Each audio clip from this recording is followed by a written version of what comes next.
Good. Hi, welcome back to the show. Let's talk about ITC. Okay, we are going to first talk about HDIL. Well, these are the couple of stocks that are actually impacted post the budget. So let's get Hari Prakash Pandey, the CFO of HDIL, to tell us about the positives that have come through in the budget. Mr. Pandey, good morning. First, I want to ask you about the statement of slum development that will be added in companies' mandatory CSR activity. How will that actually benefit a company like yours? I think, Sonia, in terms of slum development, what we have heard yesterday in the budget that they have made it a part of a CSR activity. Now, we need more clarity on this, whether it includes also the rehabilitation. Okay. Now, our understanding is that in terms of if they really want to make a slum free, and that's where this statement comes on, then it has to include rehabilitation. And we have seen in past that a lot of large corporates, multinational companies were keen to be a part of slum rehabilitation process. So I think if it includes rehabilitation also, which our understanding is that it should, to make a meaningful difference, then it should be a positive for company. Our discussion with lawyers indicated, Mr. Pandey, that CSR contributions should also always be made to charitable organizations, trusts, or made through them.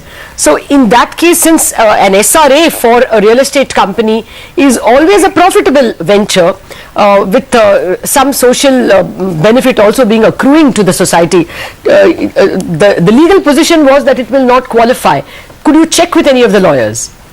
Lata, see, the slum rehabilitation for HDIL will not be a CSR activity, because this is a normal course of business for us. So the CSR guidelines is very clear that the normal course of business cannot be. So even though we do a slum, should not be for us. Now the question herein is that let's say any of the large corporates or any of the large institution wants to do a slum rehabilitation or slum development, which is allowable as per CSR, can they work with company like us and appoint us as an implementation agency? Because in slum rehabilitation, in CSR policy, they have mentioned that there could be an implementing agency which could be a developer.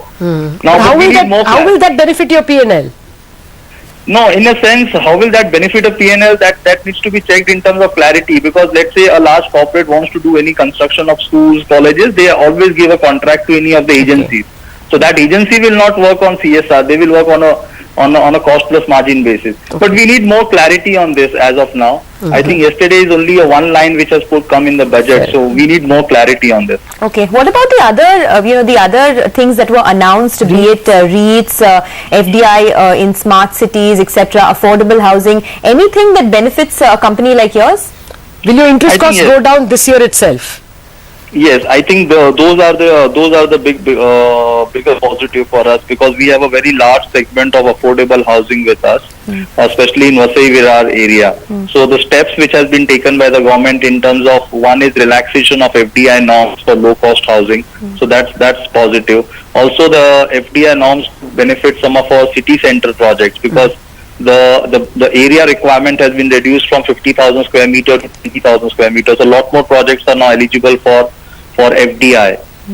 In terms of the overall interest cost, there is for a customers, there has been a relaxation in terms of the interest rates which they used to take for affordable housing, especially if the ticket size of the loan was less than 20 lakhs. Now, because they have also increased the home loan deduction from 1.5 lakhs to 2 lakhs, this should really help the apartment size where the ticket price was around 3 to 4 million rupees, and wherein we have a very large segment in Vasai Virar and Palghar, including Navi Mumbai. So I think that will be positive for the company, and that should help to kind of pick up a growth in those areas. So what is the total, out of your total portfolio, how much comes in from the Vasai Virar affordable housing project?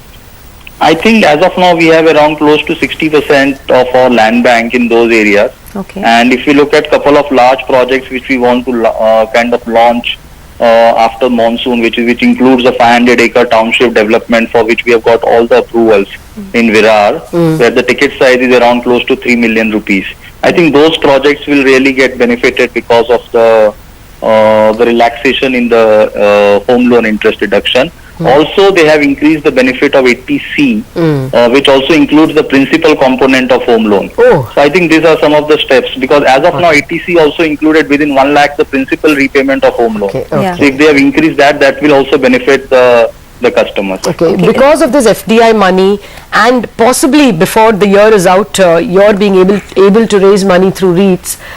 Do you expect that by the second half your interest costs could go down? I think Lata, interest cost is actually going down because we have also been able to reduce our debt. Actually, Of course, so yes. over a period of last 1 year, we have brought down our debt by around 25%. So the interest cost is actually going down. But REITs is something which will kind of bring long-term capital for the company at substantially lower cost than the bank funding. But I think REITs will take some more time. There needs to be more clarity in terms of the framework. But it's a positive step. Yes, FDI will help because, as I said, lot of city center projects which were less than 50,000 square meter built up area, which was viable for private equity and FDI investors to look in from a return point of view. I think those projects will see a light of the day and lot of interest will come from private equity investor and FDI investor for city center projects. Did you get any clarity on the on this REITs tax deduction? Is there any exemption on the capital gains on transfer of the SPV to REITs, or is it only on the double taxation of DDT and corporate tax? No, as of now there is not much of a clarity. I think there were two major concerns. One is the transfer of properties into an SPV. Now that's the property tax component. Now that's the state subject. So there we need a clarity that one-time transfer of property into an SPV. How is that going to be taken care of? So I think that is a bigger thing, because if they want all the properties to be held by an SPV under a REIT, then there needs to be lot of shifting of commercial assets into an SPV properties, and how will that impact, because the property tax rates are very high. Of course, so that will be different states taking a different view, is it? Yeah, I think that's something where clarity needs to come in actually. In terms of structure. That's what I said, that if the framework of the REITs needs to be very clear in terms of how do we transfer the properties. I think rest of the taxation of direct tax, I think there is some clarity that in the hands of REIT holder it will not be taxed. Fair point. On a corporate level tax, on a dividend distribution tax, I think it will be similar to some of the mutual funds which are there. Okay, so based on the budget, would you expect higher revenues and higher profits, say in FY15, or do you still hold on to the guidance that you spoke to us about last? I think this budget has created a very macro framework actually. It's a positive for real estate, because if you look at last 4 to 5 years, I think this is one budget which has given a lot of policy thrust to this sector in terms of relaxation of FDI norms, creating a framework for long-term capital in form of REITs, giving more money to NHBs, putting allocation for smart cities. So on a macro basis, I think this is positive for real estate. Whether it will impact earning this year would be difficult to say as of now. But as I said, couple of our projects which are on the outskirts of cities should see a benefit of this in terms of picking up of demand. Okay, Mr. Pandey, we'll leave it at that. Thank you for joining us. That's the word coming in from HDIL. But the other stock that's moving up higher today is ITC.